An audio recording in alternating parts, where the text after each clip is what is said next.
बात अब फेसबुक विवाद और कंटेंट को लेकर हो रही है, जो कि भारतीय जनता पार्टी और फेसबुक के बीच में साठगांठ के आरोप विपक्षी पार्टियां लगा रही है। दरअसल अमेरिकी अखबार में जिस तरीके से फेसबुक को लेकर के रिपोर्ट छपी, उसमें भारत के अंदर खलबली मच गई। अखबार की रिपोर्ट के मुताबिक भारत में फेसबुक और सत्ताधारी दल यानी कि भारतीय जनता पार्टी और उसके कार्यकर्ताओं के बीच साठगांठ है।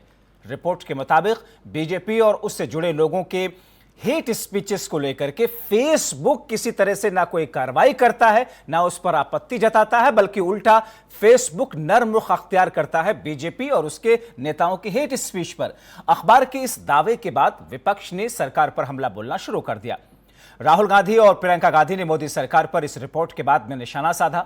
ओवैसी ने भी आरोप लगाया कि फेसबुक के कर्मचारी बीजेपी के नियंत्रण में काम करते हैं। एआईएम प्रमुख ने अपने ट्विटर अकाउंट पर लिखा कि अलग अलग देशों के लिए फेसबुक के लिए अलग अलग मानक क्यों हैं?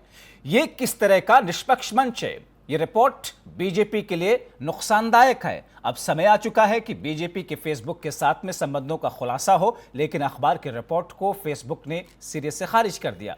फेसबुक की ओर से कहा गया कि हम हेट स्पीच को प्रतिबंधित करते हैं, फिर चाहे वो दुनिया के किसी देश या किसी भी राजनीतिक पार्टी से जुड़ा हुआ क्यों ना हो।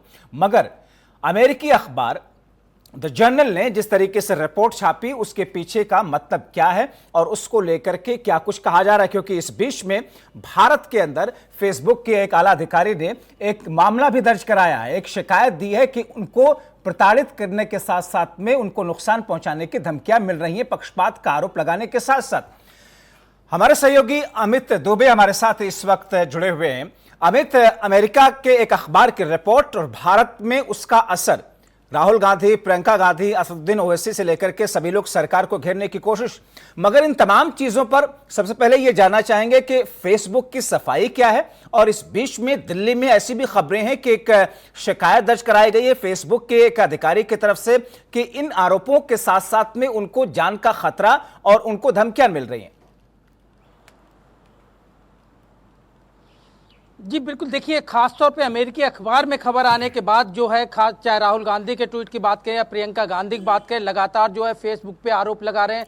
हालांकि ये पहली घटना नहीं है, पिछले अमेरिकी चुनाव में भी फेसबुक पे इस तरह के आरोप लगे थे कि किस तरह से वो चुनाव को एक तरफ सपोर्ट कर रहा है। अब यहाँ पे चूंकि चीजें आती, जो हमारी तमाम कांग्रेसी नेताओं से बात हुई, उनका साफ तौर पर कहना था कि राहुल गांधी या प्रियंका गांधी की बात करें तो उन्होंने ऐसे ही नहीं कहा, तमाम पोस्ट देखे जा सकते हैं जो बीजेपी के नेताओं और उनके कार्यकर्ताओं की तरफ जारी होते हैं, जबकि आम जो पोस्ट होते हैं उन्हें आमतौर पे फेसबुक ब्लॉक कर देता है। और लेकिन यहाँ पे कई ऐसे बीजेपी पोस्ट है जिन्हें फेसबुक ने ब्लॉक नहीं किया, तो ये कहीं ना कहीं सरकार को समर्थन दे रहा है। और कितना बीजेपी सरकार का फेसबुक पे दबाव है, इस बात को देखा जा सकता है। और यही वजह है कि फेसबुक कहीं ना कहीं केंद्र सरकार का फेवर कर रहा है, उसकी तरफ मुहिम चला रहा है।